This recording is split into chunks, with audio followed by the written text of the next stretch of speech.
dirubah nggak oleh kekasih Allah dengan izin Allah. Jadi takdir itu ada takdir luh mahfuz, ada takdir rahmaniyatul arsy. Jadi takdir ruh mahfuz itu takdir kudrat iradat.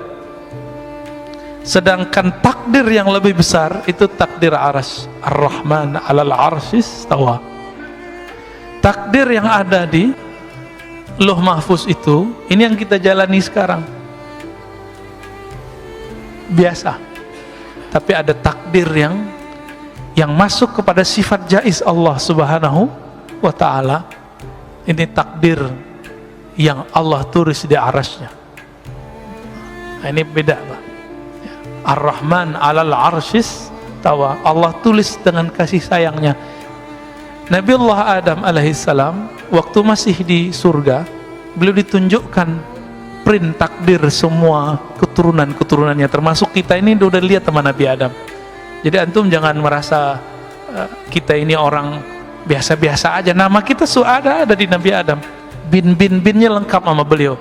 Ini anak saya nih, ini tanggal sekian, hari Sabtu, musim corona, dia masih ngaji gitu. Masuk Pak, dia lihat Pak. Nabi Adam melihat semuanya. Beliau tertarik dengan seorang keturunannya bernama Daud alias David, ya. Daud. Nabiullah Daud alaihi salatu wassalam umurnya 30 udah mati harusnya.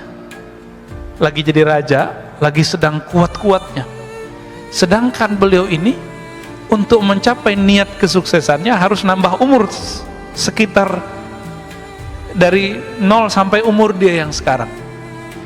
Maka Nabiullah Musa, Nabiullah Adam mengatakan, ya Rabb, ini anakku, cucuku, tujuannya belum sampai. Kalau aku berikan 30 tahun umurku, insya Allah dia sampai. Dengan izin dia, engkau, maka dia sampai. Maka Allah izinkan, diberikanlah 30 tahun umurnya. Karena sayangnya Allah tidak terbatas, maka diberikanlah umur tambahan untuk Nabi Daud. Nabi Musa turun ke bumi. Seharusnya umurnya sudah habis sekarang.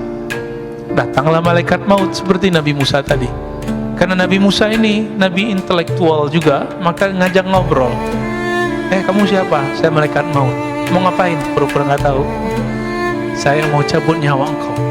Kata Nabi Adam. Lah umur saya masih ada 30 tahun lagi.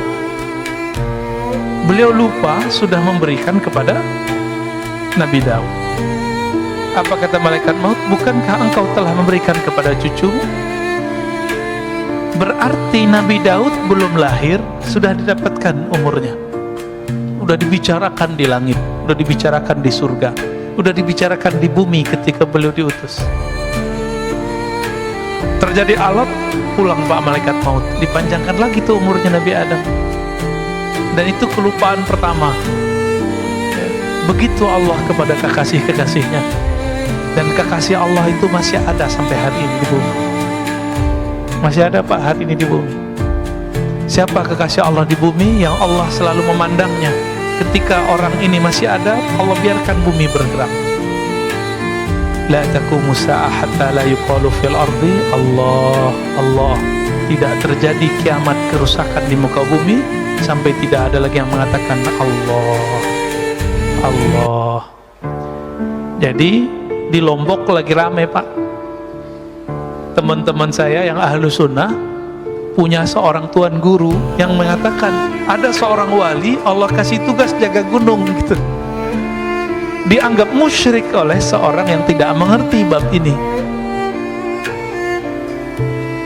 Oh nggak ada yang diurus, yang ngurusin si gunung itu malaikat. Iya, tapi malaikat itu ngurus karena ada yang lebih utama di situ, yaitu seorang waliullah. Apa dalilnya? Itu hadis Muslim yang saya bacakan barusan. Tidak terjadi kiamat sampai tidak ada yang membaca Allah, Allah. Berarti ada wali Allah di gunung itu yang membaca zikir Allah. Apa kata dia? Oh itu maknanya bukan zikir Allah, Allah. Itu maknanya menghormati hukum Allah. Loh, itu namanya penjelasan hadis. Lafaz hadisnya nggak ngomong begitu kok. Kok giliran kayak gini pakai penjelasan pribadi, ya?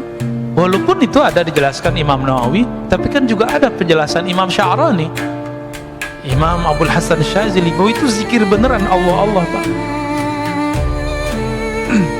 Tidak terjadi kiamat sehingga tidak ada yang berkata Allah. Yang berkata itu manusia, bukan? Manusia.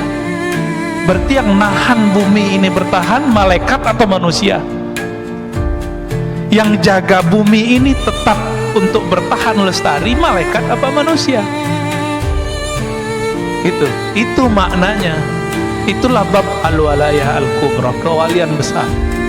Mereka dititipi Allah untuk jaga bumi. Jadi nggak usah khawatir Pak, corona ini mainan Dajjal sama Imam Mahdi. Jadi mereka lagi main perang-perangan, ya, tapi perang pra kondisi, pra malhamah kubra. Nanti akan ada satu perperangan besar, barangkali boleh kita sebut perang dunia ketiga. Tapi masanya, ya kita nggak tahu lah, apakah 50 tahun lagi, 30 tahun lagi, 20 tahun lagi, jangan-jangan 10 tahun lagi. Kita nggak tahu, jangan-jangan lebih awal. Karena kita tidak tahu, kita nggak boleh cocok logi dan sok tahu. Oh Ustaz, ciri-cirinya udah cukup. Ya, kecuali antum ahli ilham. Kalau ahli cocok logi nggak boleh ngomong, ya. Karena ilmu ini bukan ilmu munasabat murni, bukan ilmu cocok logi. Dia ilmu zauk, ya. Ada rasa yang Allah turunkan ke dalam qalb.